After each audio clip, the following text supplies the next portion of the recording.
Good evening. Welcome. It's Red Corner Boxing time, and it's Mr. Neutral's halftime half talk. Just to let you know, this program is sponsored by EasyStores.com for all your local nationwide needs, and our newest sponsor, Boxing Zone. There they are. Check them out on YouTube. Just some of the stuff they do there on their channel. So anything you like, just like go in the bio. Thanks to all who are tuning in the chat. And a big special welcome to all my guests tonight, who incidentally are part of our prediction leagues. And gentlemen, Brett, especially having a really good week in League One. Ryan, you're leading League Two and doing a tremendous job yet again. Your contenders slipped up, giving you a bit of breathing space this week. But however, let's do a review of the British show. That's what we do. It's half time between the UK and the US. We've just had the card in Bournemouth. First and foremost, thank you to Brett, the boxing man, all the way from Canada, giving us your time there, mate. I know it's still early in the afternoon there. Did you manage to catch any of the action, Brett? I've got the main fight and a little bit of the Zorro fight. So yeah, Let's start I'm with up the to Zorro date-ish. fight. Yeah, let's start with the Zorro fight. We'll start with you, Brett, for what you've seen. A couple of people. It was a close fight, the Zorro fight with Alois Jumbi. A few people had it. It could have gone either way. Very, very close. But you got to see the cards at the end. Do you feel that was a little bit wide, just from the little bit that you saw? And I Yes. will say this: it was pretty much the same all the way through that fight. Yeah.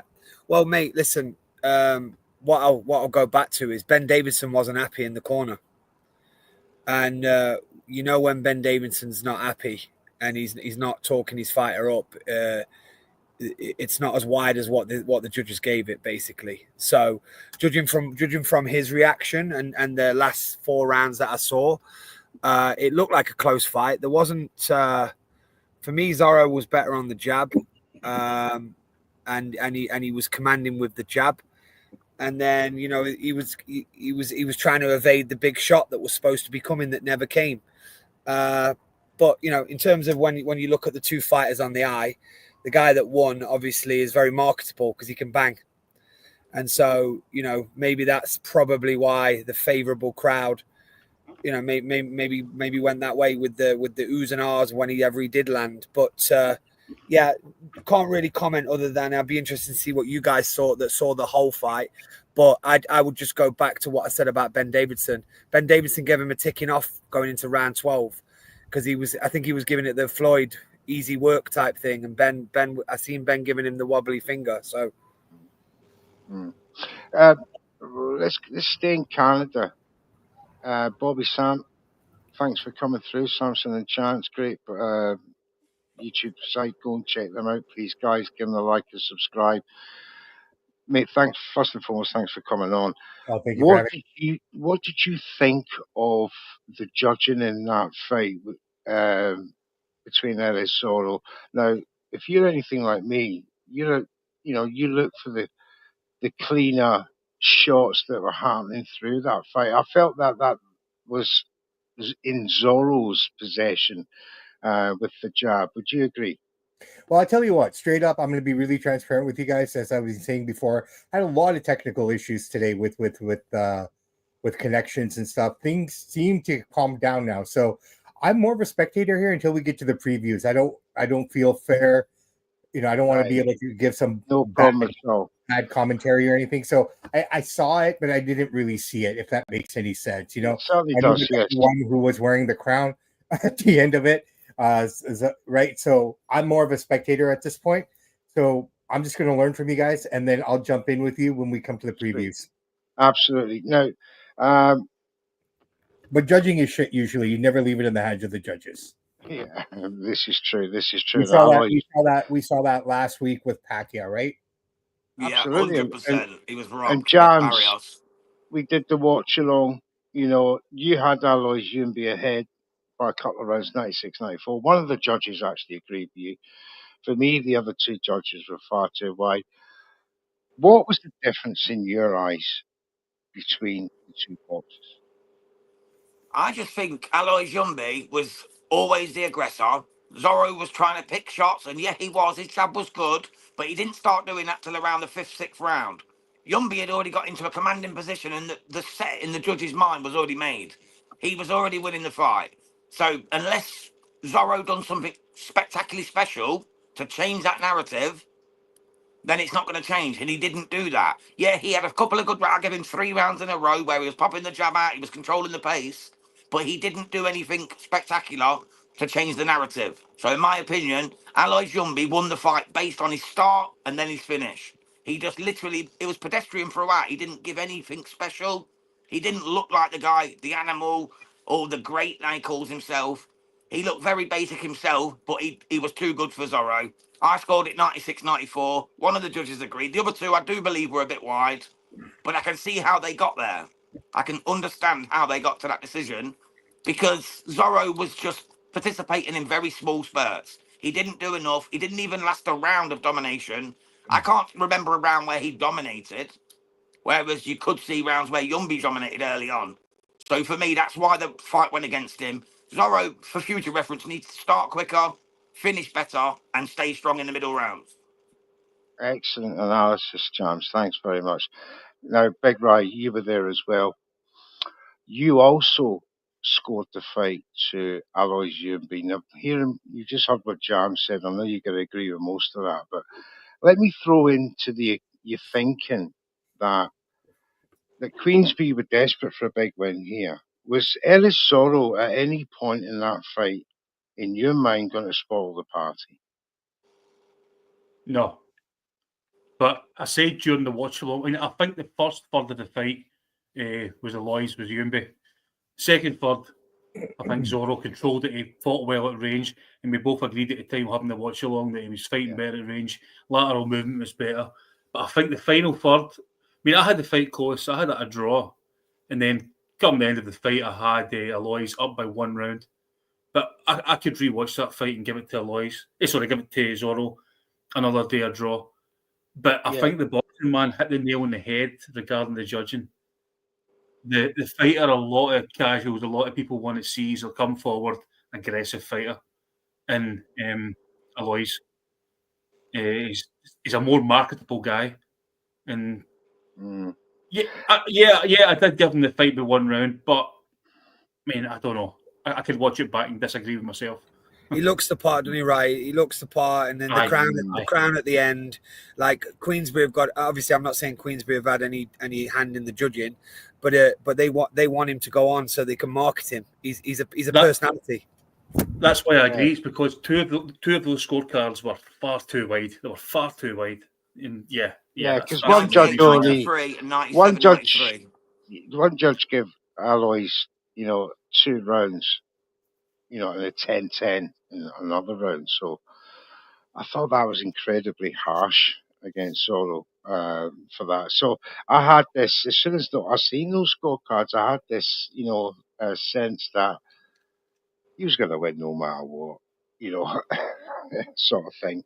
But look, this guy is exciting. He's quite rightly, as you said, both Brett and Ryan, he is marketable. He's something that Queensberry see a good big future in him.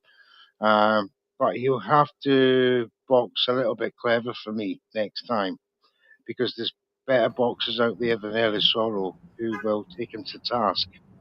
But Barry and Ben have got some work with him because honestly, if you go back and watch it, neither one of them were happy. And Barry was peering over as well, and he was trying to focus him going into that last round. They weren't happy, so it gives them something to work on because the boy's got some tools, obviously, but he wasn't impressive tonight. He cut a frustrated figure, Brett, didn't he? Let's be truthful. He was a frustrated man from the first round. He couldn't land that big haymaker, and he was just frustrated ever since. But he's still done enough for me. But he was frustrated. Thought he was going to get out. Obviously, just judging by him, he thought in those rounds, those 4 or 5 rounds that I saw. You're right, James.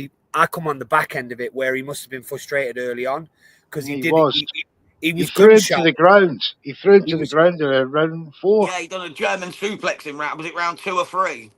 I can't pinpoint. He He was gun shy going into those last few rounds. He was trying to just sit behind it and then look for a big, and he just, it was anyway, ultimately the man got the decision, and obviously he moves on. He'll never have to look at that fight again.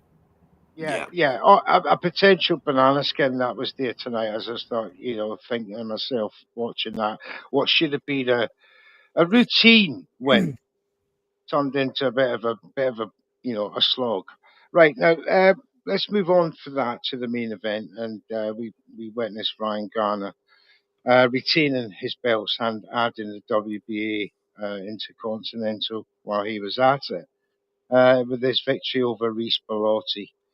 Ryan Garner, he had that win over Salvador Jimenez back in March to claim those belts.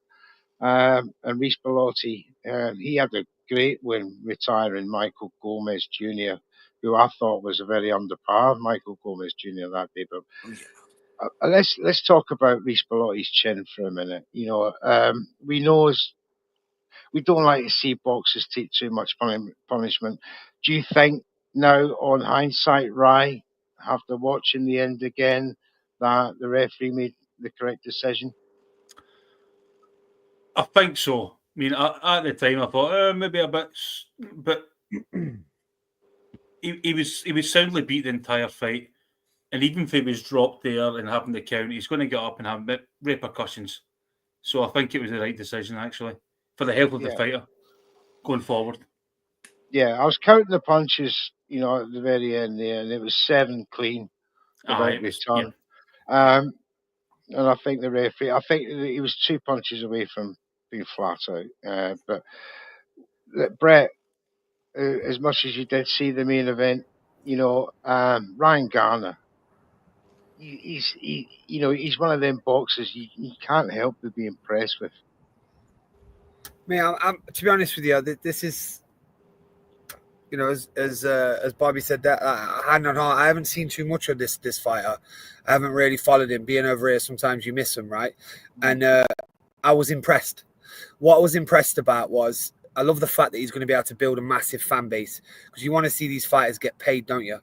Especially if they go out there and he does. Like, he didn't want to box. He wanted to take his head off. And he was throwing combinations, and he was showing Reece no respect. He wasn't bothered about what caliber Reece had been in there with. He wanted to put on a statement because the boy wants to start to get paid. And you could see that. It was, it's that true grit that you love in a fighter, where he's like, this is my moment and I'm taking it. The only thing I will say is that he's got to be, as much as it was great, it was a great performance today. I said to you boys, I sent you a message. And Reece threw it once. He only threw it once, and he caught him. He was throwing a lazy jab.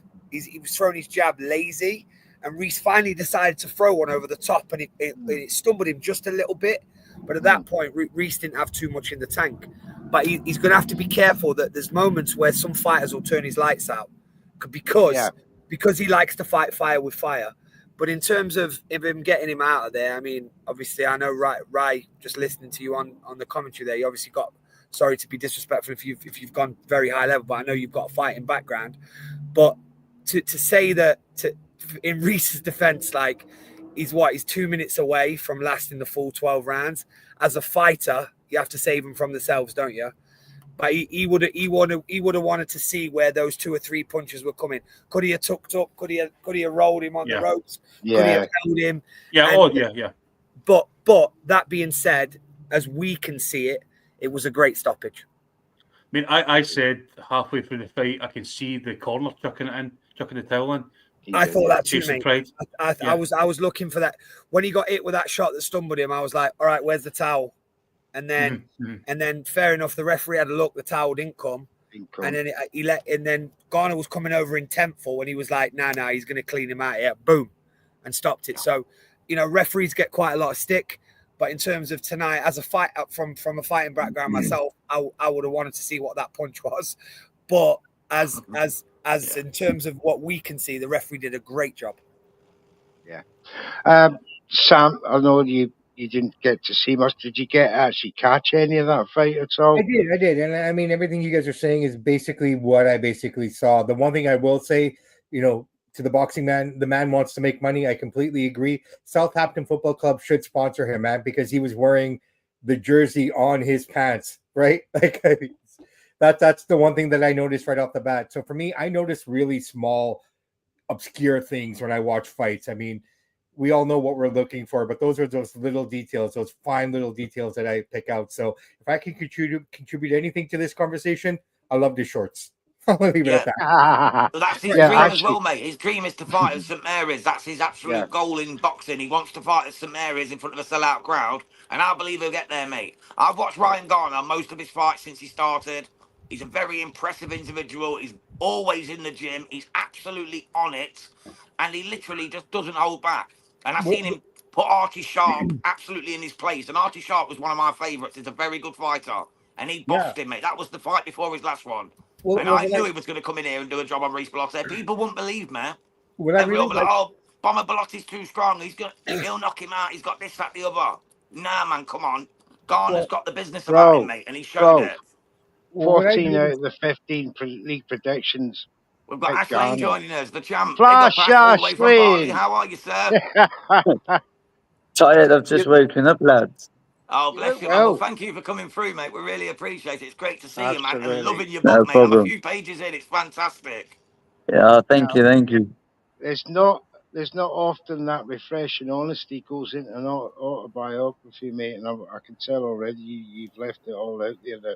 Well, welcome to the show anyway, Ash. Just looking at league prediction too, there, you're actually doing very well, mate. You're actually joint leader with a big Rye over there on the other side.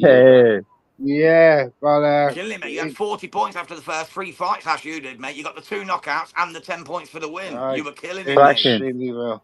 Now, Ash, did you get to watch any of the main event? Lads, I'm over here in Bali. I haven't seen nothing. I've done no TV. That's terrible. That is, it's like you've chopped your arm off or something. You know, you're out of touch with the outside world. I'm so jealous right now watching you over in Bali. I gotta be honest, right? I've waken up like 5 minutes ago. I've looked on. Jam's like, join us for the recording, join us for the interview. I've barely opened my eyes, and I have no idea what's happened. No idea. Well, thank you for coming through, We'll Jam. come back to you in a minute. We'll come back to you. You'll get the gist of it. But Ryan Garner beat Reece Bellotti by stoppage. I thought you would. Oh, by stoppage, was it? Yeah, knocked him out in the last round, mate. 12th round. Alois Jr. won by UD over Zorro. And Carl Field knocked out Abu Bakr. Imagine that. Yeah, he took the Midlands area title, mate. Great. Took the Midlands area title, knocked him out, mate, in fantastic. He looked like he'd never been away. 2 years out of the ring, he looked flawless. Mate, I thought, I've trained with the Fails for years. There's some very good lads, and I thought that Abu Bakr was a little bit dangerous, but because the time out of the ring, I just thought I didn't know if Fail would really be able to take him out of there. So I put the points, there's some very good kids. Carl and Ben, they're very, very good kids, and they'll go far. Close as well, very close. Those 2 boys. That was my favourite fight of the night. Was Carl Field? Great fight. Great fight. Yeah, it was good. It was really good, man. Fight. 18 and a half months out of the ring, mate. That is some spectacular return to go and knock out Abu Bakr, because he's a tough cookie as well. Youth has its advantages, Jams. Youth does has its advantages. Right. I want to get to you, Jams, about Ryan Garner, just to close off that fight, and we'll move on to the preview show, part of the show. And that was, Brett mentioned that, he just wants to fight at his home ground. You said it yourself. We saw how visibly, ecstatic the whole team were. Do you feel that fight was the gateway to then, with all the 5 belts, that he now can get that cash fight, that, it's time to make money, as Brett said? And do you feel now that Queensbury will, give him something to think about when they present the name Anthony Cacace to them? I do, mate. I do. Kakashi, though, has just pulled out of his fight empty himself, so he's not available at the moment. But if you're talking 4 or 5 months down the line, what a fight to make that would be in Ireland. Kakashi's last swan song. Get him over there on that, Ryan the Piranha Garner, at mate. Southampton. Or at Southampton. Well, yeah, even. I think Kakashi, though, wants to go out in Ireland, to be honest. He's made that pretty clear. That's That the was only he wants his last speckling fight point. there. Yeah. But you never know, mate. The Apache's a good fighter. I'd take the Piranha to eat him up, mate. I think the Piranha absolutely works him over. I think it'd be the same sort of job as Reece Bellotti. I think Garner would piece him apart for 12 rounds if it went that far. And I think he'd probably stop him, to be honest. I think the Piranha is another level to these guys, man. Kakashi, just like Bellotti, was on the crest of a wave for the end of his career, having a little swan song, little Indian summer. That's great. It's great to see, and I love it happening for these guys. But Garner is in the prime. He's the prime at the moment. And well, take him out. Gee, look, Brett the boxer man shaking his fucking head there, saying, "What's Jam's fucking going on about?" Right, I've got to ask Brett. Levels. You've had Jams there. Anthony Kakashi at Reece Bellotti levels would get schooled. Come on, guys, talk to me. No, listen. I love you, Jams, and we ain't gonna get some advance coming. We ain't gonna get to a back and forth here. It's just opinions in it, and I see why Jams is getting excited about Garner. But let's slow the horse down a little bit, right? Let's just slow the horse down a little bit. And in terms of what Bobby was saying before, it's genius that he's put Southampton on his shorts because he's probably got 10,000 new fans from that today, right? Yeah, he's got 10,000 because he's from Southampton. But he's not ready to sell out the St. Mary's yet. He's not ready. He's not got 40,000 in him. So Frank is not going to spend all his money on giving him that fight yet. He's not going to put him in St. Mary's yet. That's maybe 3, 4, 5 fights down the line. In terms of, well, obviously, as you know, I was back recently to see my boy Lee Wood get absolutely schooled by Kakashi. And being up close to Kakashi, he's a scary, scary man, right? And he's the belief in his eyes, it ain't silk sheets with him. I don't know from that payday from the Lee Wood fight whether the silk sheets are going to kick in. He's still hungry, and he wants to jump on people. So you've got to be very careful who you're matching with next. Okay, you can talk about the controversies of him pulling out of his latest fight, which would have been a banger, by the way, and why he did that. I won't get into that because I'm not close enough to even know why he did pull out of that. I thought that was a risky fight for him, if I'm being honest. Same reason he won't fight Sugar Nunes, bro. Well, there you go. Then again, because but the turnaround of him when he fought Wood to going into that fight was a little bit quick for me. But I'm saying with this Garner, after following him one time only, you know him, James. You followed his whole career. That's why you're excited about him.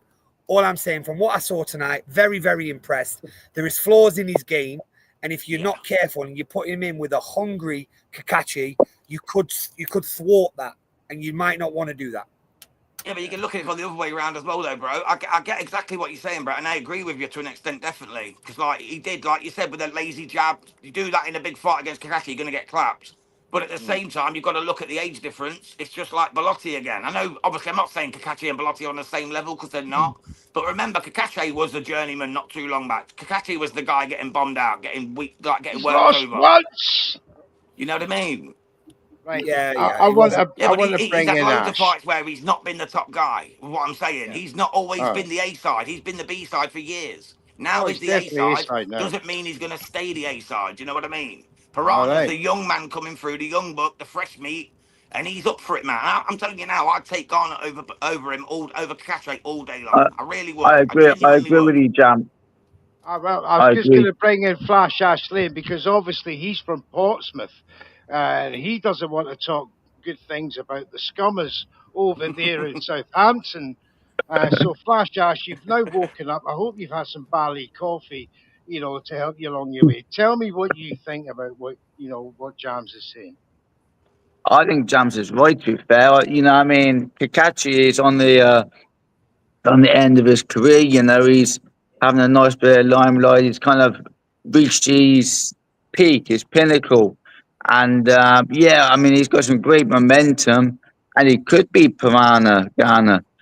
But I've always thought Piranha Garner was kind of something special. He had a bit of time out due to like his weight issues and this and that and mental stuff. But I think Piranha's got a momentum as well now. And okay, he hasn't boxed at the same level as Kakashi. I don't mean he can't be at that level. And I think that, honestly, I think that if Piranha Garner and Kakashi box, I think it'd be a very good fight. And there'd be some scary moments for Piranha. But to be honest, I think that youth, that resilience, I think he'd get through it, and I think he'd take over. I think he'd stop Kakashi. I think he'd do him. All right. Same. Very I'm good. exactly Very good. with you there, mate. Ryan, obviously you've had the boys in the end. Ryan Garner, great win tonight. Do you feel that Akakachi is knowing how well he fought Lee Wood last time out and that dominating punching performance? And I've seen times tonight when Ryan Garner was tagged by Reece Bellotti a few times. Would you see a scenario where Garner could be tested by Kakachi? Right now, top of my head, if I was to pick either fighter, it'd be Kakachi. I'd pick Kakachi to beat him. But right. I don't think they'll fight each other. I think right now, because of the Garner's win, obviously he's got the mandatory now. So if they are going to meet, I don't see them fighting each other at all. Right. Kakashi wants that big payday to start right up in Sunset. He's already said that he wants that one big fight. You need a busy dance partner. Maybe Ryan Garner's not that guy right now. Yeah, no. I think Kakachi, I think, beats Garner right now. The momentum. What do you see, Sam? Bobby? Okay. Oh, you know what? We were all talking about Daniel Dubois last week after what he did to Joshua. We had a different perspective of that fight, and we saw how that played out. When I look at this particular fight that you're all talking about, same kind of scenario here, man. And Garner looked good tonight. Yes, absolutely. But I mean, Kakachi's on a roll. He's rolling along. He's doing his thing. And there's levels to this. I mean, there's experience here as well, right? I'm not saying that it's going to be an easy fight either way. It could be exactly like Jams and Flash are saying here, right? It could totally play out that way. But I think it's going to come down to experience. I think it's just a different fight completely from what we saw tonight. But what I did notice, it looked like to me like Patoli wasn't even there. Like he was there, but he wasn't. You could just see it, that energy that he had. He wasn't ready, And I don't think he's going to get that same. And I don't think he's going to get that same kind of presence from Takashi, right? So I mean, it could go either way. But I would have to agree with the boxing man, not because we're both in Canada, just because of what I've been seeing. Right. So ask this question then. Ask everybody. Is Bellotti still there in the 12th if he comes up against Kakachi or even Lee Wood? Is he still there? Great question. And again, styles make fights. I shall tell you that. And I'm just asking the question. Is he still there? And do those boys got enough about them to get him out of there earlier than that? And then, therefore, I know it's if buts and maybes, but the bottom line is that I want to see this Garner do well after watching him tonight. I just think that there is a little bit of respect here that needs to be put on Kakachi's name, and he needs to be getting a bigger fight. He needs to be getting a bigger fight than Garner right now, if he is on the last couple of fights. Yeah, I completely agree with that, mate. I wasn't saying that Garner deserves to get Kakachi next. I was saying if they fought, I think Garner would beat him. It was a Queensbury post I seen before. That's why I mentioned it, right? And with all due respect to Kakachi, which Lee Wood did he fight though? Because I mean, with all due respect to Lee Wood, that guy shows up sometimes he doesn't. Like you don't know which Lee you're gonna get, right? So the Lee that we saw that night is just kind of like how I've got a bit of insight on this. I've got a bit of insight. Please. As Lee Wood, I was there. As Lee Wood came off the stage, he walked off the stage, and obviously being a Nottingham boy originally, I was the first one that he came to, and I put my arm around him and had a picture with him. And when I put my arm around him and I felt his back, Bob, it was mad. He was not the same guy. It was bones. It was bones. He looked gaunt. The colouring of his skin. He looked grey. But at the same time, looking at Kakachi, his eyes, his colour in his skin.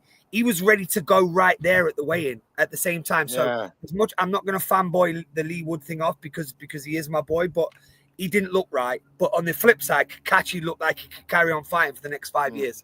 Right, intense. Kakachi's intense. I've always said that. Yeah, it's 2 great performances in his last 2 fights. He's defied the odds. Right, that's the review done of the UK shows, gentlemen. Let's move on to. I just want to say one thing, Neutral. Yes, on you go. Yeah, you missed the Hassan Ashak's debut, his pro debut. He looked fantastic. Yes, let's give a quick shout out to young Ishak. A lot of people were looking for a round 1 knockout, and there wasn't to be.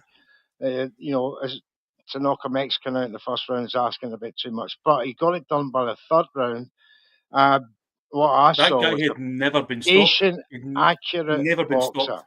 Yeah, he had a terrible record though, 3 wins, 9 defeats, never been stopped. But you would expect Ishak to come through that, but I wasn't expecting him to knock him out within the first 3 rounds of 6. Mm-hmm. So that very impressive. What I was impressed about is his shot selection in the 3 rounds that he was there. The variety of shots was something. So yeah, very very good point there. Anyone else want to say something about young Ishak's debut? And if you wanted to quickly say something about young, what's his name? Tony Curtis Jr. Aye, Tony Curtis Jr. Grandson of the legend Tony Curtis. I'm joking. He looks nothing like that. To be fair, mate, he had Roy Jones Jr. in his corner. He tried to box like him, but for me, he was very poor, man. If that was anywhere else in the world, the Tanzanian would have got the win. Yeah, it wasn't the greatest of debuts for me. But a young Ishak, great stuff. Right. He'd been fighting since he was 16 in Mexico, by the way. Tony Curtis, he lost his debut in Mexico when he was 16, and then he won 11 in a row in Dubai, Colombia, and United Arab Emirates. So, and he won one in Thailand. He comes to the UK for his UK debut. He's had to pay for a lot of fights though, because he couldn't get there. He couldn't get into the system. Yeah, but he looked awful, man. He looked awful.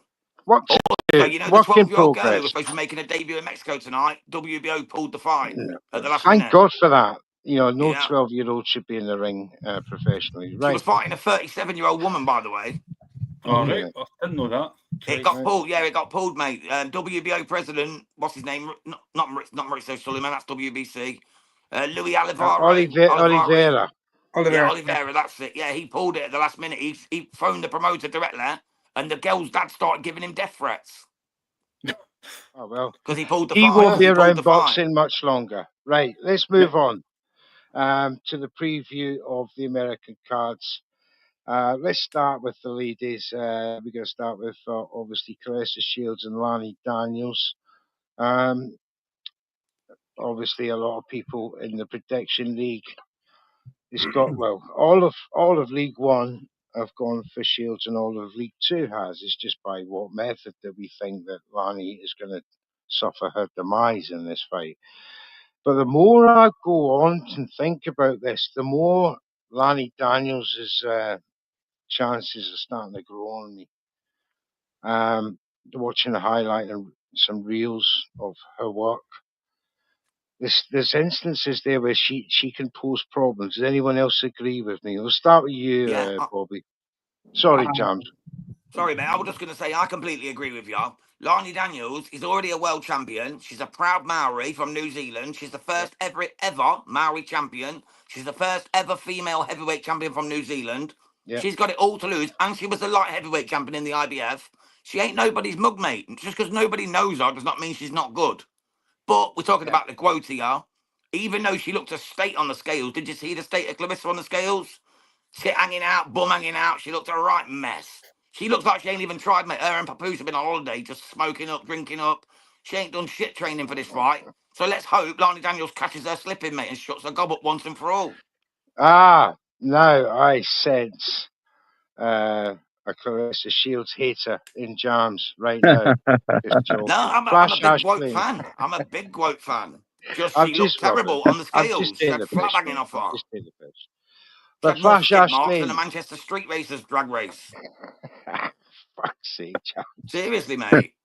Did you not see the weigh-in? All right, let's move on. Yeah, Flash Ashleen, you've gone for the knockout, mate. Have you got any particular round that you see this event? To be honest, I think she's Claressa Shields is too good. As much as I don't like her, because I'll be honest, I don't like her. And her attitude stinks. Like some of the stuff she says is ridiculous, but she is great, and I just think, it don't matter how tough someone is, when you get hit on the chin in the right place, you're gone. And, I just think she'll get cracked. I don't know what round, maybe round 5 or 6. That's my little prediction. But, I just can't see Claressa losing, and I think she'll take her out. Especially not at home as well. She's in Flint, Michigan, so she's in Detroit in her hometown. She's not going to want to lose in front of her own fans. Exactly. She needs to take things more serious. It's the mother of all feelings, though, isn't it? Especially when you're at home. If I stay in League Two, if I go to myself, it's one of them. I didn't think properly when I made this prediction, and I've gone for the knockout. But as I said before, the more I watched Delaney, I thought I should have gone for UD. However, if I go to you, Rye, as the leader of League Two, you have also gone for what I should have gone. You've gone for the UD. Explain your reasons. Sorry, mate. Sorry, I'm going to read one. Yeah, you went for UD. So, I went for UD for Shields. The fact is, our knockout ratio isn't great. Mm-hmm. Lanny Daniels, as you said, is a great fighter, and no one's heard of that has got a decent record, has got championships. And I watched a couple of behind-the-scenes kind of face-offs and all the build-up. She looks confident. She looks good. But I think Shields, it's the judges are going to be in her favour, the crowd's in her favour. It's going to be loud. It's going to be all for her. So, but don't get me wrong. I'm going to put 20 quid on a little Lanny Daniels split decision. Tell you that right now, my own money. Yeah. That's the kind of thing I do. That's the kind of thing I do. It's interesting you said in one breath, she's at home.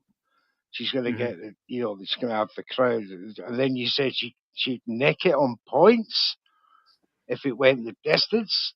No, I said she'd win in UD. Sorry, my mistake. You mean Shields, right? Yeah, I'm with you. Aye, she'll get it in points. Sorry. Yeah, he said he's going to stick 20 quid on Lanny Daniels nicking it on points. Just for like a backup plan. Yeah, Lanny Daniels. Right. Yeah, a little crazy bet. Probably. I do the same thing. And you talk about me and Daniel Dubois last week when you're some boy. Right. That was ridiculous. Shut up. Well, it was for charity. That's all I can that's say. True. That was very close. Now, if I go to you, Bobby, you're over that side of the water. You heard what Flash Ashleen has said. He doesn't like her. Is there a lot of people, especially in Canada, that share a similar opinion? Well, first off, I just don't see too many people in Canada per se knowing who Claressa Shields is. To be fair, that's just my opinion. I have nothing against the woman, but I think she talks too much. She's always getting involved in everyone else's business. She's kind of like that girl that starts shit between the boys. You know what I mean? Right. Like I know she's aligned with Shakir. I know she's aligned with Terrence and whatnot, but she's always piping in all their business and always, saying stuff and claiming to fight men. But here's the deal on Claressa Shields. She is the GOAT. You have to give her that respect. When I look at this division of the heavyweight boxing and female, and I say this with all humility and respect because I love it when the girls throw, okay? But up until the welterweight division, I feel that women's boxing is now complete. You have good contenders. You have good matchups. There's good stuff. But once you get into the middleweight, into the heavyweight, it feels like 1989. Benzo. Yeah. right? And the thing is, as well, Clarissa's not even the quote anymore because all 4 sanctioning bodies have released their latest pound for pound rankings, and Katie Taylor's #1 in every single one. With That's Claressa because at of the #2. quality. That's the quality. That's because, in my opinion, the quality of the competition in the lighter weights. Right? There's not many girls in the heavyweight division. Now, as far as it goes to Lene, she's Maori, okay? And when you think of all the Aboriginal people, all the different Aboriginal peoples of the world, and Brett, you know what I'm talking about. We have our Aboriginals here, so I'm just breaking it down that way. They're the toughest Aboriginal group in the world, hands down. Okay. If I Pattaya is another one. And it's like that movie Once When We Were Legends. If you guys haven't seen it, check it out. Those girls. Legends, yeah. Oh man, just based on that movie alone. So this is not going to be an easy fight per se. I agree with Big Rye. I think it's going to go decision. I don't think Claressa has done great stuff in her last fights. You know, she's the GOAT. Yeah, she's fought in MMA. She's got that on her resume. I get that. But when you think GOAT, I think of, like you said, Katie Taylor, Amanda Serrano. You know, I put them both before her just for what they've accomplished. They've done more for female boxing than I think Claressa has overall. For level fighters as well. What more level fighters? They fight people who are on their same level, whereas Claressa's not fought anyone on her level. No, other she's than not. Savannah Marshall, who nearly beat her. Well, let me pose that to Brett. You know, the boxing man. You know, I know you're a massive fan of Claressa Shields, Brett. No, I'm just kidding there, mate. How important? Brett the GOAT boxing man. How important is it to Claressa that she keeps up this air of invincibility to her GOAT status? Yeah, there's so many layers to what I'm about to say here, because first of all, just to break it down on the actual fight before I give my opinion on that, I think Big Rye was right. Looking at the opponent that she's facing, what I liked in the weigh-in, she didn't look like she was there to make up the numbers. You know, very often when these fighters stand in front of Claressa, it's like, oh yeah, great, I'm fighting Claressa. I know I'm there to lose. She looked like she's ready. She looked like she was ready to have a go. So your little side bet, right? I don't think it's a bad idea, mate. I might do the same thing when we get off this call, because come on, yeah, just looking at her in the eyes and to go back, and I'm sorry, she's not my GOAT, and she isn't. And I tell you this, and I'll ask you this question: why? The biggest name on her resume in boxing is who? Savannah Marshall, cracking fighter. Obviously, close fight. Yeah, but obviously last week was in a tough fight herself. Could have gone either way. Yeah, exactly. Could have gone either way. I personally feel like Savannah Marshall was robbed in that fight, but I think it's disrespectful to call her the GOAT when you look at something like what are we judging GOAT on? Because Katie Taylor's transcended the world of women's boxing. She's the one that started this, and she's fought everybody. Yes, she was disappointing against Chantel Cameron. Yes, there's arguments to say that she headbutted her way through one of the Amanda Serrano fights. But the bottom line is, that's my GOAT. And because Claressa, and Bobby said it right, it's a case of she don't really, because of the weight category, she don't really have anybody to fight. Yeah. And so don't get me wrong, an incredible fighter. But for me, she's screaming GOAT, and we've all bought into it because every time you see an interview, she says the word GOAT. So we refer to her as the GOAT. But the bottom line is, the one that never calls herself the GOAT, sits in that Irish castle and just goes about her business. Yeah. That's the GOAT for me. I agree. Clarissa's trademarked that. Claressa has trademarked the GOAT status. Do you know that? Yeah, which was exactly what I was going to say. She basically called herself that. She was never given that title, right? No, she called herself it and then bought the rights to it and trademarked it. But the social media world, Bobby, sorry to cut you off, right? The social media world, Bobby, as we refer to her now, you know, that we watch boxing and we love it, and we can pick it apart. I think Serrano's higher up on the list than her because of what she's done in her career. She's incredible, an incredible fighter. Eight-week world champion. Because of what we see, and we're all on the app. Because of what we see on the app, and she's shouting, and like you say, Jams, she's there at the weigh-in, and it's almost like, look at me, I'm going to do whatever I want. And it's like at some point, and it's very disappointing in one respect because she is a very, very good fighter. And I said this, I was in a bit of a group chat today about her. And if Eddie had had her, then Eddie would have marketed her and we'd have all liked her a little bit more. And he would have stopped her from doing this. Whether you like Eddie Hearn or not, Eddie Hearn would have made her even more of a global star. And the last thing I'll say is this. In Claressa's last fight, she earned 500 grand. In Katie Taylor's fight, regardless of Netflix, she earned 9 million. So if I can just quickly jump on that with Brett here very quickly. If you look at her, she's her own worst enemy. You know, she has the opportunity to go to Matchroom. She had the opportunity to join MVP, right? It's her ego that's getting in the way of those big paychecks. Yeah. Why is she still living in Flint, Michigan? It's because she is too egotistical, in my opinion, and too stubborn to see the bigger picture and what she can actually achieve. If you're the GOAT, you're not empowering any of the young ladies out there that, you know, want. Most young girls will look at Katie Taylor. My daughter, she's more into Katie Taylor and Amanda Serrano than she would ever be in Claressa Shields. I'm not saying Clarissa's a bad person. She's her own enemy. That's all I'm going to say. You know, and she's holding out on herself. She's betting too highly on herself. Why isn't Shakira and Terrence getting in her ear and telling her, look, you want to make money, you need to go this direction. Otherwise, she's going to be making these. I'm not saying it's piddly because I'll take 500 grand any day. Don't get me wrong. Oh, yeah. But the reality of it is she's her own worst enemy.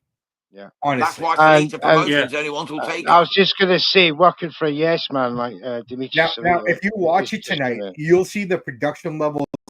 Like right now, I got the prelims on for the ESPN card here, for the top rank card. The only saving grace for it is the fact that DAZN are involved. Well, DAZN's involved, but still the production's not going to be great. Mark my words. The last time she fought in Flint, it looked like a bingo hall. You know what I mean? Like nothing. Was that Daniela Perkins fight? Yeah, right? Yeah, I watched that. It was absolute base. It looked like a small hall show in the UK. Yeah, well, exactly. So if you're the GOAT, why are you fighting in that kind of a scenario? You should be on Netflix if you're the GOAT. She's not the GOAT. Well, there you go, bro. I agree with you completely, but I'm just saying, you know what I mean? And as far as the internet, we can't tell the masses that though, because you know the as masses far as the internet goes, are indoctrinated by this GOAT's branding. Yeah, I don't want to give it too much time. I think Muhammad Ali, greatest of all time. It wasn't just because of what he did in the ring; it's because he wanted done outside the ring and capturing imaginations. Exactly. He has never done that. She took that and rebranded it into something of her own thing. Who does she appeal to? It's all ego. She may be the best, arguably maybe the best. She appeals to Flint. Flint, Michigan. Yeah, I'm going to say, I can tell you who she appeals to. But look at her MMA career. Why would you have signed with the PFL if you could have signed with the UFC? Exactly. That's it, yeah. Why would you take less brand, less money? Because she wants to control her environment, right? Exactly. By controlling I think we're all over the in course agreement. of the 2 weeks. We're all in agreement that Claressa Shields is going to win by whatever method. Yeah, we better get this show moving, bros. We're going to be on time for the watch-alongs. Let's move on very quickly. Tony Harrison versus Diaz. Winning return, gentlemen, quickly across the board. TKO for Tony Harrison on his return against Edward Diaz. Flash Ashley, you've gone for a unanimous decision. I've gone for a split decision, Harrison. I think one judge is going to go for the other guy because Harrison's been out for 2 years. So I think at some point he's going to struggle with gas tank. Anyone else want to add anything to that? Split decision. I think gas tank, a bit of ring rust. I think he comes on a little bit later and on the fight to kind of make it more of a fight. But that's the way I kind of see that happening. All right. I think Harrison stops him. It's set up for him to win, but 2 years off, we'll see what he's still got left.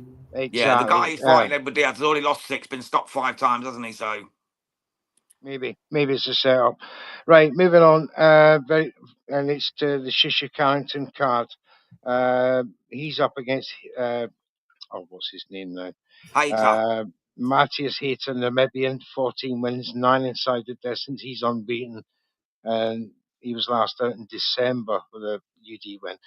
Shisha Carrington was out in March for a third round knockout TKO of Enrique Vivas, who was 23-3 3-0 at the time. So, again, I think this guy could be proved to be a bit of a tough nut. Anybody else got anything to say? Ashleen. Yeah, you know what? Sorry, I disagree, Mr. Neutral, and I apologize. Okay. I try not to on you go. disagree. Look, when I look at Shushu here, I love Shushu, right? You look at the history of the Bronx.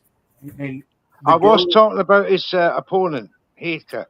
Oh, he's a tough it nut. all ties into it. It all ties into it. It all ties into it. Right. Shushu, his last 2 fights, he didn't look great, all because of he looked great because of the positioning that they put him in and the opponents that they picked for him. That Segala fight really just almost destroyed him. And since that, if you think about the last 2 opponents that he had, they were kind of, lower tier boxers, very strategic by Top Rank, in my opinion. And the same here with the Nambian guy. He's coming in, but I don't think he's going to really give him much of a struggle or much of a challenge. I think this is Shushu's to lose. But yeah, I think it's just a protection fight, really. They're just protecting him. Okay. Looking for that bigger fight, Brett? Yeah, I think he's going to look spectacular. I think he's going to jab his brain to pieces and dance around the ring and get a little bit more excitement about him. I think the opponent's been put there for that reason. Yeah, I agree, mate. I've got a YGD. YGD for YGD, Shushu. It's Shushu, New York, baby. All right. What about you, Ash? Are you a Shushu fan? I don't know who Shushu is, to be fair. Bruce Carrington. Bruce Carrington. Shushu Bruce Carrington. WBC number 3 contender. I'll be honest. Since coming to Bali 5 weeks ago, my head's been in the clouds. I don't have a clue. You're as bad as me, mate. I was bringing up Wayne McCulloch before there as an active boxer. Hey, you was, man, on the live watch along. Wayne McCulloch, not seen him for years, man. The one thing that I'll be interesting in is how Shushu is doing with the weight, because I know he has a hard time cutting this weight. Yeah, he does. He looks very drained. I said that to him on X, and he messaged me back saying, I always look drained at the weight. I said, well, that's not a good thing, brother. No. Maybe get some fucking nutritionist it's getting harder and harder to cut the weight at 126. Right. You, what have you said? I've still got the stoppage for Carrington. You got the stoppage as well, mate. Yeah, I think Carrington will stop him, mate. So you have. Well, have I? Right. Have I? No, I've gone for a UD. I think Diaz is going to prove to be a bit tougher than people think. Hater, sorry. Right, let's move on. Xander Zayes versus Jorge Perez. Now, I've been seeing some people giving Perez a chance in this fight with Zayes. I am actually very, very impressed with Xander Zayes. And this is for the vacant 154-pound WBO belt. Zayes with a perfect record, unbeaten record, 21 wins, 13 inside the distance. Last out against the 20-0 Spoma, and knocked him out in the 9th round. Jorge Perez beat the rated Charles Cornwell on a split decision. And it's for as we said, the WBO vacant title. Let's go to you first, Bobby. Xander Zayes, are you a fan? Absolutely. This guy debuted in 2019, and I'm going to say this. Maybe you guys can tell me who would be the UK promotion equivalent of this, but Top Rank has always had the best prospects. Like their undercards are just amazing to watch, as I'm watching right now.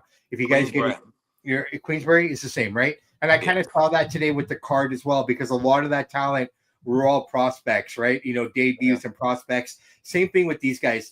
Xander, I've loved him from day one. I just love his attitude. I love his energy. It's rare to see that with all the ego and everything that's in boxing. Now, this fight here in particular, I'm really happy to see he's finally getting his chance, and he's closing out the tenure of Top Rank on ESPN. So this is a nice little nod to him as well, a sign of good faith. Top Rank has treated this guy like gold. They brought him up the right way. They put him in the right fights.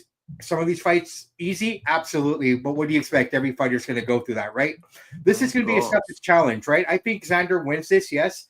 But the one issue I do have with Xander is he's not that great in the inside, where George is pretty dominant on the inside, in my opinion. So if something's going to go astray for him here, it's probably going to be if it gets too much into the inside fighting here. But that being said, I really see Xander just being able to control the ring, being able to control that, knowing what his shortcomings are. He'll be able to kind of adjust on the fly.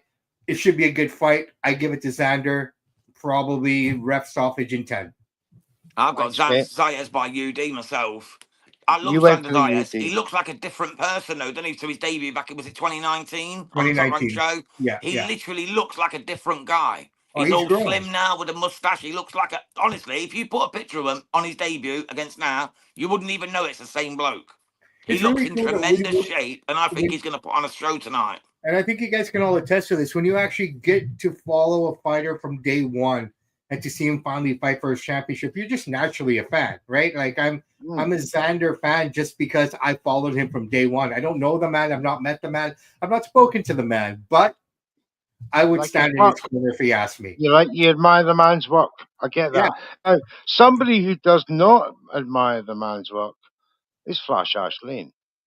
He's actually gone for a Perez win. Ooh, fair enough. In his prediction league to close the gap on second place Lee. He sees this as an opportunity to grab some valuable points. Ash, give me your reasoning as to why Jorge Perez is going to be Xander Zayes. There's no special reasoning, lads. My head's in the clouds. He's in Bali. It's the Bali coffee. I know. I just had a little. When I pick my predictions, I have a little feeling in here whether it's going to go one way or another. And I just read the names and I thought, I fancied an upset with this one. Don't know why. I just fancied it. Could be the one. It closes the gap and gets you that relic and gets you that promotion place. You can never know. You never know. Look, I'm praying it's going to happen because I could do with it. Absolutely. Big Rye, you are a massive Xander Zayes fan because you have not gone for the knockouts. You've gone for UD. Explain. I think Garcia is a tough fighter. I think Zayes will get him with his up and down body head combinations. Technically, just wear him down. I think he'll just get him in points. He's fighting a tough fighter. Right. Good man. And last but not least, Brett, the boxing man from Canada. Brett out there representing the English language and accent out there. How do you, first and foremost, do Canadians understand you? And secondly, does Xander Zayes still, do you think, is going to be the one that's going to be a major problem in that division? Yeah, but like Bobby was saying, this boy is obviously special, isn't he? In terms of being signed when he was 16, and but I think I was doing a bit of research on him early on in the week, and 11 national titles as an amateur, just a real the pedigree of him is very special. I think it's great matchmaking. From what I can see, and I think the boxing IQ is going to be on another level. I think it's clever. I think it's really clever, and what Rye just said there.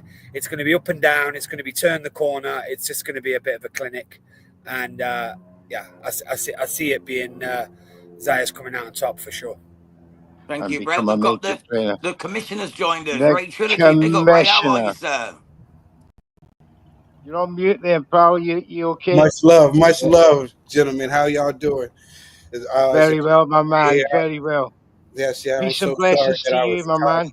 Peace and blessings and much love and respect to you, fine gentlemen, man. I just wish nothing but the best for all you gentlemen, man. Hope y'all enjoying this wonderful. Well, it's actually the evening where I am. It's probably night where you gentlemen are. Yes, it is. It's that's still afternoon where I am. Yeah, 1 a.m. But look, we'll extend it for another 5 minutes. You did, come right at the end of the show there, mate. But I hear y'all talking about my man Xander. I want to get your opinion. Xander Zayes. I am excited. I am excited. When I talk about I'm excited, it's about time. When I tell you it's about time, this is the coming out party for this young man. We've been high on this young man for a long time. This is Puerto Rico's star. This is Puerto Rico's son right here. You know, a real Puerto Rican star. You know what I'm saying? This is his coming out party. I'm so happy. I'm so excited that he finally in the new Puerto Rico stand up. They got another one. They got another one. There's no need for us to talk about it any further. We know who's going to win this fight. We know who's going to win this fight. Shout out to Top Rank. Shout out to Top Rank. They known for doing perfect matchmaking. They know how to make stars. They've been doing it since the beginning of the time. I don't care what nobody says about Bob. Uncle Bob, that's my man. I love Bob. He know how to make stars. You know what I'm saying? People later on, yeah. When you get to a certain level, though, you know, that's what he do. He can make you a star, and then when you get to another level, you got to put on your big boy pants and do your damn thing. Yeah, you know well said. Well said. Shout out to Uncle Bob. He's been doing it 65 years now. When he Bob Arum, he's been doing it 65 years, mate. Absolute legend. Yeah. Shout out to Mr. Bob Aaron. He's been working with everybody from all works of life, the different creeds, race, religion. The very best. Listen, you gotta love Bob. You gotta love Bob, man, and respect to him. Still got that fire in him. Still trying to make big fights. But yeah, shout out to Zayes and the new. What about Shushu, Ray? What are you thinking about Shushu tonight against Later? I think I like Shushu. You know, where he lacks in skill, right? He makes up with it with his energy and his heart and that warrior spirit. You know what I'm saying? That we love to have. We want our fighters to have. You know what I'm saying? We want them to have that warrior spirit. You want to go out there and prove that you're the best. You know, talk your crap, but go in there and try to back it up. You know what I'm saying? I like fighters like Shushu. He's a throwback to them old fighters where everybody wasn't trying to be friends. They were just trying. Look where he came from.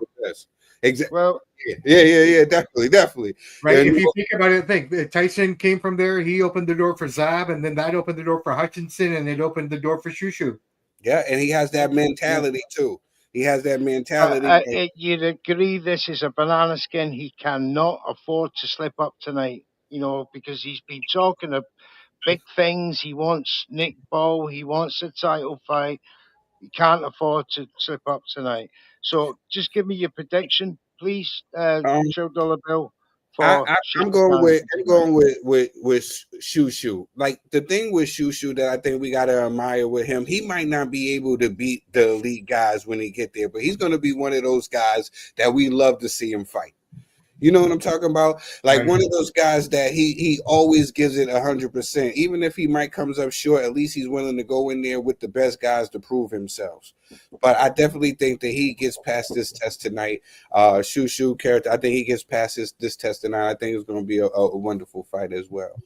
Thank you, my man. Now, just finally, it's Claressa Shields, Lanny Daniels. Have you seen anything of Lanny Daniels to suggest that the self-titled GOAT of women's boxing will continue her winning run? Everybody know who my quote is. It's been I can't hide. I'm sorry. I love Claressa. I can't hide it. Everybody know who my favorite female fighter is. You know what I'm saying? It's Miss Katie Taylor. I love that lady. You know what I'm saying? I'm sorry. I know I'm supposed to be with the quote. I can't do the race baiting. I'm sorry. It's not in my Come on. I love boxing first. You don't have to say sorry. This is why I love Trill. The realest motherfucker out here. Hey, Trill. When this finishes and they post it, rewind this back 20 minutes. You'll see what we all said. Yeah. I'm so sorry. I know I gotta be with but I love boxing first. Before I can like any fighter, I'm in love with boxing first. And I get it, Claressa. You're doing all these things and you're accomplishing all these goals and you're accomplishing all these things, but against who? Rewind the tape back 20 minutes, like the boxing match said. Yeah, against who? Since Savannah Marshall, who she beat, you know, a 43-year-old Daniela Perkins, she's fighting against people we've never heard of in a weight division that doesn't even count in the women's game anymore. And then you've got Taylor fighting Serrano 3 times, going in with Chantel Cameron, having these absolute wars, selling out New York City, Madison Square Garden. Yeah. While the quote sticks in Flint, Michigan, and can't even leave the area. Listen, I don't know, man. It's like she don't want to grow. I shout outs to her for being undefeated and being undisputed and all that stuff, right? Shout outs to her for that. But to the boxing fans, the people that really love this sport, who's really tapped in, we know what's going on. We know what's going on. You can't pull the wool over our eyes. We see what's going on here. And you know, my girl, Katie Taylor, is #1 in my book. Sorry. Come on. 100%. The pound for pound champ. Well, look, gentlemen, on that fantastic note, I want to thank Trill Dollar Bill for coming through. Thank you for having me. Earlier today. I'm just so glad that he's come through. I want to thank Big Bobby Sampson from Samson and Chance. Please check them out on YouTube. Big Ryan, my compadre, my brethren from Scotland. Flash Ashlane, my favourite professional or ex-professional, I should say right now. Let's call him right. Please Former British and Commonwealth former bantamweight British champion. Commonwealth Flash bantamweight champion, Flash Ashlane. Please go and get his autobiography now. It's out on Kindle, on hardback, and on ebook. Please get that. It's an absolutely wonderful read. I'm into it so far. And Brett the Boxing Man, once again, another fine conversation with you, all you gentlemen, and of course, Jams, my man. Another pleasure, great my show. brother. Pleasure. I just Great want to to see thank you, lads. Thank you so much for coming through, Trill. Thank you, everyone else, man. It's been an absolute pleasure. We're just going to say we're proudly sponsored by Easy Storage. It's your place to go for your storage needs. Yeah. And Boxing Fight Zone, our new official supplier for Red Corner Boxing. Check out some of these lovely little T-shirts they do. They can make your own stuff as well. And anything else you need, just let us know. Thanks for that. Then, on that big note, up guys, to the thank chat. you, everyone. Big up to everybody. Williams Wrestling. Robbie Sampson for Prime Minister. Well, we second that here at Red Corner Boxing. Take that picture down, Jams. Let's see these faces again. Mate. Make sure you guys in the chat. These are all fantastic people. Follow them all. This is Red Corner Boxing. Till next time. God bless.